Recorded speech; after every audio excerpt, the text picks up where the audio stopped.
Thanks for watching. Don't forget to like, comment, share and subscribe to Mufti Tariq Masood, famous scholar. تو میرا ایک دفعہ جب میں نے شادی کا ارادہ کیا تو جن سے ارادہ کیا ان کے 2 بچے بھی تھے, وہ بھی جہیز میں مل رہے تھے مجھے. میں ذہنی طور پر اس وقت اس کے لیے تیار نہیں. اچھا, میرے اس طرح کے بیان سن کے نا, اب میں نے جب بیان کیا نا, میں نے بیچاری نابینا لڑکیوں کو پیغام بھیجا, لنگڑیوں کو اور لکوا کی مریضوں کو بھی پیغام بھیجا اس وقت. تو بھائی اس وقت بھیجا تھا, اب نہیں بھیج رہا. وہ میرے پاس فون آنا شروع ہو جاتے ہیں وہ کہ وہ اس طرح کا مسئلہ ہے, آپ تو میں کروں نہ کروں ایک الگ مسئلہ ہے, لیکن اس کا یہ مطلب نہیں کہ جتنے ملک میں جو بھی معذور ہیں تو وہ مجھ سے رابطہ کریں. یہ مطلب میرا نہیں ہوتا. میں رابطے پر پابندی نہیں لگا رہا, لیکن یہ مطلب نہ لیا کریں اس کا. صحیح ہے نا. اس وقت کی بات ہے جب لفٹ کرا رہے تھے, پھر تو کوئی لفٹ نہیں کرا رہا تھا ہم کو. اچھا خیر, جب میں کر رہا تھا تو اس وقت تو جو بیچاری پاؤں سے معذور ہیں وہ بھی نہیں مان کے دے رہی تھی. صحیح ہے نا. اب تو ہماری اتنی ساری ہو گئی ہیں نا شادیاں, اب تھوڑی اب تھوڑی سیٹنگ چینج ہو گئی ہے. تو میں نے پیغام بھیجا تو مجھے جہیز میں 2 بچے بھی مل رہے تھے. میں ذہنی طور پر اس کے لیے تیار نہیں تھا کہ میں کسی کے بچوں کو کیوں پالوں بھائی. تو مجھے یاد ہے میں جامعۃ الرشید میں آیا, ہمارے ایک استاذ تھے, ان سے بھی میں نے سمجھایا یار رشتہ اچھا ہے لیکن یار 2 بچے کسی کے میں کیوں رکھوں. تو انہوں نے فوراً قرآن کی آیت پڑھ دی نا. اچھا, بچوں میں کوئی خرابی نہیں, کچھ بھی نہیں. مجھے پتا تھا شاید میرے رشتہ دار بھی اس پہ ناک منہ بنائیں کہ یار ہم کسی کے بچوں کو اپنے خاندان میں کیوں لے کر آئیں. بہت عجیب سے مسائل کھڑے ہو رہے تھے. یقین نہیں تھا. ہمارے خاندان نے اللہ کا شکر ہے ان کو رکھا بہت اچھی طرح سے, لیکن میرے ذہنی طور پر کہ بھئی یہ کیوں. تو مجھے وہ قرآن کی آیت ہمارے ایک استاذ نے پڑھ کے سنائی. بعض آیتیں آپ صبح شام پڑھتے ہیں لیکن مستحضر نہیں ہوتی. وہ آیت یہ پڑھی انہوں نے, وَرَبَائِبُكُمُ اللَّاتِي فِي حُجُورِكُم مِّن نِّسَائِكُمُ اللَّاتِي دَخَلْتُم بِهِنَّ. بہت دلچسپ واقعہ ہے کہ اللہ نے قرآن میں فرمایا تم پر تمہاری مائیں حرام, ان سے نکاح نہیں کر سکتے, تمہاری بیٹیاں حرام, تمہاری بہنیں حرام, دودھ شریک بہنیں حرام. یہ سب رشتوں کا نام لیے. پھپھی سے نکاح نہیں, خالہ سے نکاح نہیں, اور ان سوتیلی بیٹیوں سے بھی نکاح نہیں کر سکتے جو تمہاری گود میں پلتی ہیں. آئی بات سمجھ؟ اب میں بہت عرصے سے حیران ہوتا تھا کہ سوتیلی بیٹی تو گود میں پلے نہ پلے, نکاح بہرحال اس سے کیا ہے, حرام ہے نا. نہیں آ رہی بات سمجھ میں بھائی. گود میں تو ہم ماں کی بھی پلتے ہیں. اللہ نے کہا تم پر تمہاری مائیں حرام, یہ نہیں کہا وہ مائیں جن کی گود میں تم پلتے ہو. کیا خیال ہے بھائی؟ پلتے ہی ہیں نا, لیکن اللہ نے اس صفت کو ہائی لائٹ نہیں کیا. تم پر تمہاری بیٹیاں, سگی بیٹیاں بھی حرام جو تمہاری گود میں پلتی ہیں, یہ نہیں کہا بس بیٹیاں حرام. بہنیں حرام جن کے ساتھ تم ایک گود میں پلتے ہو, یہ نہیں کہا بس تمہاری بہنیں حرام. ستیلی بیٹی کا ذکر آیا تو تمہاری وہ ستیلی بیٹیاں جو تمہاری گود میں پلتی ہیں آئیں. میں یہ آیت پہ ہمیشہ حیران ہوتا تھا کہ قرآن نے اس کو ذکر کیوں کیا ہے, حالانکہ جیسے سگی بیٹی آپ کی گود میں پلے یا کسی اور کی گود میں پلے, نکاح اس سے کیا ہے, حرام ہے. آپ اپنی ماں کی گود میں پلے نہ پلے, ماں سے نکاح کیا ہے, حرام ہے. سوتیلی بیٹی آپ کی گود میں پلے یا نہ پلے, آپ کے لیے نکاح اس سے حرام ہے کہ نہیں ہے. لیکن پھر قرآن یہ ذکر کیوں کر رہا ہے جب اس شرط کا کوئی فائدہ ہی نہیں ہے.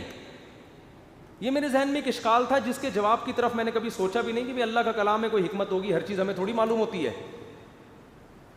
تو میں نے جب یہ ذکر کیا یار وہ بچے بھی مل رہے ہیں مجھے, تو میرے دماغ اس کے لیے ایگری نہیں ہو رہا. وہ وجہ اس کی ہے کہ بھئی یہ تو شریعت میں بھی کوئی پسندیدہ کام تھوڑی ہے یہ کہ کسی کے بچوں کو پالو. بھائی وہ اپنے رشتہ داروں کے آ رہے ہیں, ہم کیوں رکھیں ان کو.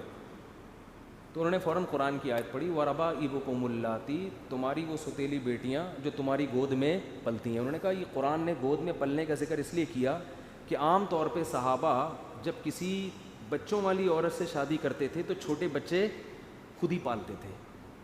تو یہ رواج تھا, تو اس رواج کو قرآن نے کیا کر دیا, ہائی لائٹ. میرے ذہن میں آیا قرآن اس رواج کو کیوں ہائی لائٹ کر رہا ہے. اس رواج کو ہائی لائٹ نہیں کر رہا, سگی ماؤں کی گود میں بھی تو پلتے تھے لوگ, سگی بیٹیوں کو بھی تو صحابہ گود میں پالتے تھے, ان کا ذکر نہیں کر رہا. اس صفت کو ہائی لائٹ اس لیے کر رہا ہے, اللہ کو پتا ہے کہ سگی بیٹیاں ہمیشہ گودوں میں ہی پلیں گی باپ کے, اور آپ ہمیشہ اپنی ماں کی گودوں میں پلو گے. ایک دور آنے والا ہے کہ سوتیلی بیٹی کو کوئی گود میں پالنے کے لیے تیار نہیں ہوگا. اس لیے اللہ نے اس صفت کو ہائی لائٹ کر دیا کہ تمہاری وہ سوتیلی بیٹیاں جو تمہاری گود میں پلی ہوں, میں نے کہا قرآن سے دلیل مل گئی, میرے الفاظ تھے, میں نے کہا کسی کا باپ مجھے اس نکاح سے روک کے دکھائے, ایسی کی تیسی. ہزاروں تو دلبر ہیں, کس کس کو دے دل والا, ہمارا حساب نہیں ہے. ہمارا دلبر کون ہے؟ خدا ہے. بھاڑ میں جائے ہندو کیا کہتا ہے, بھاڑ میں جائے میرا, میں نے تو یہاں تک کہا میری ماں کیا کہتی ہے, میرا بھائی کیا کہتا ہے, میری بہن کیا کہتی ہے, میرا ماموں کیا کہتا ہے, میرا چاچا کیا کہتا ہے, میرا پھپھا کیا کہتا ہے, بھاڑ میں جائے ایسی کی تیسی. خدا کے آگے کسی کی نہیں چلے گی. تو میرے ایسے جذبات ہوئے نا ایسی کی تیسی. اور اللہ کا شکر ہے میری شادی ابھی وہ بچی بڑی ہو گئی ہے اور رہ رہے ہیں, اللہ کا شکر ہے, اللہ برکتیں دے. اور وہی ہمارے پاس ہی آگے رہی, بچے بڑے ہو گئے وہ الحمدللہ. تو یہ 2008 یا 9 کی بات ہے. میں اتنا نیک نہیں ہوں جتنا آپ مجھے سمجھنا ہوگا, اور اتنے نیک, اللہ اتنا فری ہونے کی ضرورت نہیں ہے. انسان ہمیشہ اپنے اچھے کارنامے بیان کر رہا ہوتا ہے, اور جو الٹے الٹے کام کیے ہوتے ہیں اس کو تو میں یہ بھی نہیں کہہ رہا کہ میں نے الٹے الٹے کام کیے ہیں, اگر کیے بھی ہوں گے تو اللہ کو بتا کے معافی مانگوں, آپ کو کیوں بتاؤں گا میں. میرا مطلب زیادہ فری ہونے کی ضرورت نہیں ہے کہ آپ وہ جوش میں آ گئے, ارے مفتی صاحب. وہ بہت لوگ, بندے کو تباہ پبلک کرتی ہے.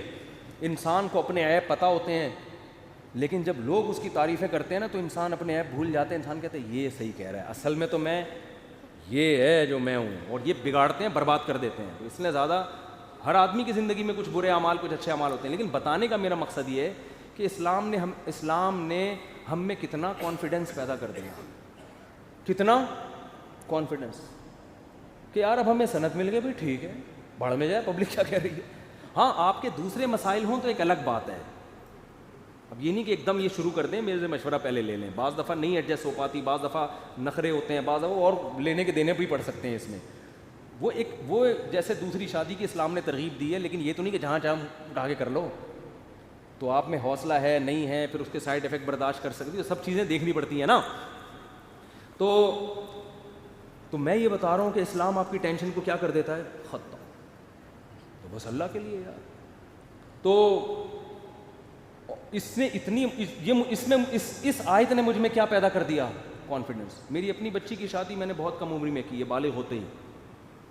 رشتہ آ گیا تھا اور بعض لوگوں نے کہا یہ کیا ہو رہا ہے. میں نے کہا بھائی رشتہ بھی ٹھیک ہے, کوئی مجھے سائڈ افیکٹ بھی نہیں لگ رہا اس کا, اللہ کہہ رہا ہے جلدی کرو, بھاڑ میں جائے. محلے والے کیا کہہ رہے ہیں, بھاڑ میں جائے. یہ بھاڑ میں جائے گا لفظ یاد رکھ لیں. وہ کیا کہہ رہا ہے, فلانا کیا کہہ رہا ہے, ڈمکانا کیا. بھائی اللہ نے حکم دیا. ہاں بچی سے پوچھ لو, اس پہ زبردستی نہ ڈالو, کوئی اگلا نہ راضی ہو تو پھر تو اللہ ہی کہہ رہا ہے پھر نہیں کرو. یہاں بھی اللہ نے 2 اور 2 4 کی طرح ہمیں کیا کر دیا, اللہ کہہ رہا ہے بھائی اگلا خوش نہیں ہے پھر نہیں کر سکتے آپ, پھر زبردستی نہیں ہے. ماں باپ اللہ کو نہیں مان رہے آج کل, لہذا ساری سیٹنگ کیا ہوئی ہے, آؤٹ. اپنے بیٹے پہ دباؤ ڈال, یہاں کرے گا تیرا باپ بھی شادی یہاں کرے گا. دیکھ, میں اس باپ سے کہتا ہوں آپ بیٹے کو فورس نہیں کر سکتے, یہ الاؤ ہی نہیں ہے. اب یہ ٹینشن باپ کی خود کی پالی ہوئی ہے نا, کیا خیال ہے کہ یہاں کیوں کر رہا ہے وہاں کیوں نہیں کر رہا. یہ ٹینشن باپ کی خود کی پالی ہوئی ہے نا. اگر اس کو پتا ہو بھائی مجھے اللہ نے بیٹے پر اتنا کنٹرول نہیں دیا ہے کہ گن پوائنٹ پہ میں کرا دوں, باپ ٹینشن ہی نہیں لے گا. بھائی اللہ نے حکم دیا, بھائی اللہ نے منع کر دیا تو کیا کریں. نیچے لوگوں نے نا کمنٹس کیے ہوتے ہیں, مجھے بعض لوگوں نے مرشد نام رکھا ہوا میرا, وہی مرشد نے کہہ دیا اب تو ہم کریں گے. تو کچھ لوگ مجھے مرشد مانتے ہیں, پیر مرشد مانتے ہیں نا بعض لوگ, کچھ عقیدت میں ہیں, وہ مرشد نے بول دیا بس اب کیا ہے, اپ سائڈ ہے. تو بعض لوگوں کے پیر ہوتے ہیں وہ کہتے ہیں پیر صاحب نے کہہ دیا, تو بھائی اصل ہمارا پیر کون ہے, اللہ. اللہ نے کہہ دیا, جاؤ بھائی تمہاری ایسی کی تیسی, یار ہمارے لیے تو مسئلہ کیا ہے. پھر لوگ ملامت کریں گے تو اور خوشی ہوگی. اللہ کہہ رہا ہوگا میری خاطر تو ٹینشن لے رہا ہے, بھائی ثواب ڈبل ہو رہا ہے آپ کا.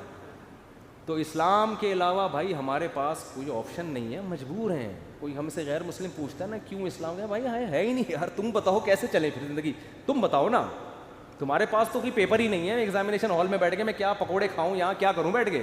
میرے پاس تو یہی پیپر ہے جو سمجھ میں بھی آ رہا ہے, فطرت کو اپیل بھی کر رہا ہے, لکھا ہوا بھی سمجھ میں آ رہا ہے کیا ہے. وہ میرے گھر والوں نے قبول کیا, اللہ کا شکر ہے. ایسے نہیں ہمارے خاندان والے, میں مثال دے رہا ہوں. وہ بھاڑ میں جو میں نے سب ماموں چاچے کو پھینک دیا نا, مجھے ضرورت نہیں تھی, میں تو اپنے اندر کانفیڈنس پیدا کرنے کے لیے. ورنہ میرے ماموں بھی بیان سنتے ہیں, میرے چاچو واچو بھی سب سن رہے ہوتے ہیں. واپس آ جائیں بھاڑ سے آپ سب لوگ. میں نے صرف فار ایگزامپل بھاڑ میں بھیجا ہے سب کو, یہ صرف فار ایگزامپل تھا. واپس آ جائیں. کسی نے مخالفت نہیں کی, میں ایک مثال دے رہا تھا کہ کر سکتے تھے. تو اللہ تعالیٰ ہمیں سمجھنے کی عمل کی توفیق عطا فرمائے, آخرت پہ عقیدہ ہمارا مضبوط فرمائے. اس کے بغیر کام بنے گا نہیں.